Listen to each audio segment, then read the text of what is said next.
આપણે એક બહુ મસ્ત વાર્તા સાંભળવાની છે અને એ વાર્તા કોની છે ખબર? હનુમાન દાદાની.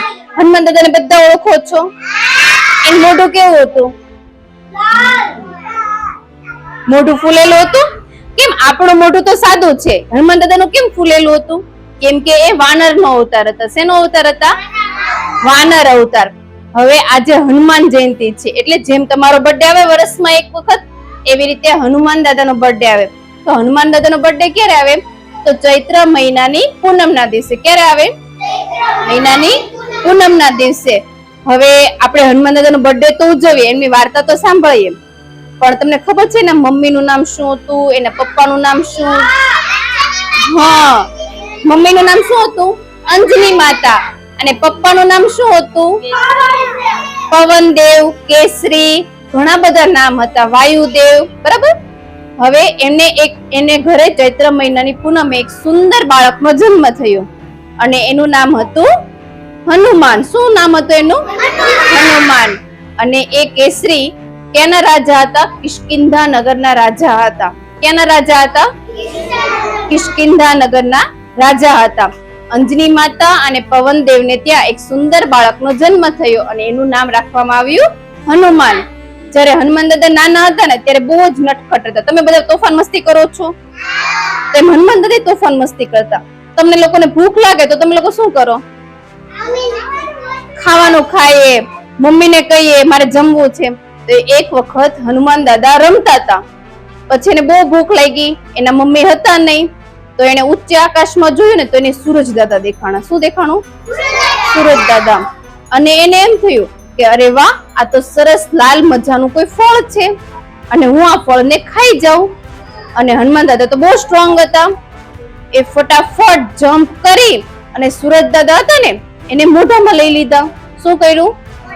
મોઢામાં લઈ લીધા. અને સૂરજ દાદા જતા રહે તો શું થાય? બધે જ અંધારું થઈ જાય. શું થઈ જાય?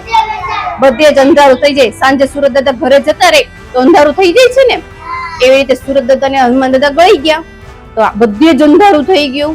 તો અંધારું થઈ ગયું તો બધા દેવતાઓ આવ્યા કે અચાનક કેમ આટલું બધું અંધારું થઈ ગયું? શું થયું? સૂરજદેવ ક્યાં ગયા? પછી એમને ખબર પડી કે કોઈ નાના એવા બાળક છે ને એને સૂરજ દાદાને હપ્પા કરી ગયા. શું કરી ગયા? ખાઈ ગયા. તો પછી એને તો ખબર નહોતી કે આ કોના પુત્ર છે, એને તો કઈ જ ખબર નહોતી દેવતાઓને. તો દેવતાઓએ શું કર્યું ખબર? એની પાસે જે શસ્ત્રો હોય ને, શસ્ત્રો, એનાથી હનુમાન દાદાને માર્યા. વજ્ર પ્રહાર કર્યો. શું કર્યો? હા, અને એને માર્યા. અને માર્યા ને તો એના મોઢા ઉપર વાગ્યું. તો પવનદેવને ખબર પડી. પવનદેવ કોણ છે પાછા? હનુમાન દાદાના પપ્પા, એના પિતા. એને ખબર પડી કે હનુમાનને વાગ્યું તો એ બહુ જ ગુસ્સે થઈ ગયા. અને કોનાથી ગુસ્સે થઈ ગયા? દેવતાઓથી. કે દેવતાઓએ માર્યું હતું ને તો એનાથી ગુસ્સે થઈ ગયા. અને ગુસ્સે થઈ અને પછી હવે શું કર્યું કે પવનદેવે પવનને બંધ કરી દીધો. જે વાયુદેવ હતા એને વાયુ બંધ કરી દીધો. હવે આખી પૃથ્વી પર પવન ન આવે તો કેવું લાગે? વાયુ બધે બંધ થઈ ગયો. તો બધા જ દેવતાઓ ચિંતામાં મુકાઈ ગયા કે હવે શું કરવું? હવે શું કરવું? કે ક્યાંયથી પવન ન આવે, અંજવાળું નહીં, સૂરજદેવ નહીં, હવે શું કરો? હવે પવનદેવને મનાવવા તો પડે ને, જે રિસાયા હોય એને. પછી બધા દેવતાઓએ પેલા હનુમાન દાદાને મનાવવાનું ચાલુ કર્યું. તો કેવી રીતે મનાવ્યા?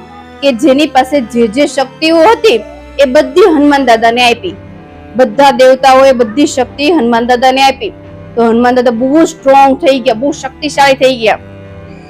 બહુ શક્તિશાળી થઈ ગયા ને એટલે પછી વાયુદેવે પછી પવનદેવ હનુમાન દાદાને કીધું કે તમે તમારા જે મુખમાં ગળી ગયા છો સૂરજ દાદા એને પાછા આપી દો. પછી પાછા આવ્યા એટલે બધે પાછો પ્રકાશ થઈ ગયો.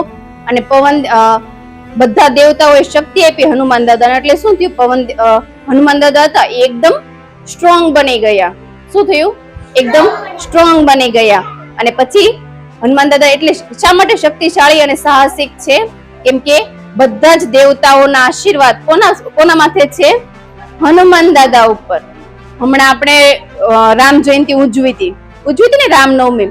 હા, તો હનુમાન દાદા બનીને આવ્યા હતા. કોણ બનીને આવ્યું હતું? માધવ. હા, તો એમાં તમને ખબર છે, હું તમને અમુક વસ્તુના ચલો સવાલ પૂછું. ઓકે, હનુમાન દાદા છે એના હાથમાં કયું શસ્ત્ર હોય? ગદા. ગદા કેટલી શક્તિશાળી હોય ને, ગદા હોય. પછી એના મમ્મીનું નામ શું હતું? અંજની માતા. હું પાછળ ને પપ્પાનું નામ ભૂલી ગઈ. પપ્પાનું નામ શું હતું? પવનદેવ. અને કોના ભક્ત હતા હનુમાન દાદા? રામ ભગવાનના ભક્ત હતા. હવે એક બીજી એક બહુ મસ્ત વાત કહું. તમને ખબર છે કે હનુમાન દાદા કોનો અવતાર છે? તો સાક્ષાત તમે હર શંભુને ઓળખો છો ને, ભોળાનાથને. હા, ભોળાનાથનો જ એક અંશ માનવામાં આવે છે. હનુમાન દાદા છે એને ભોળાનાથનું જ સ્વરૂપ માનવામાં આવે છે. એટલે હંમેશા આપણે કોની ભક્તિ કરીએ? હનુમાન દાદાની.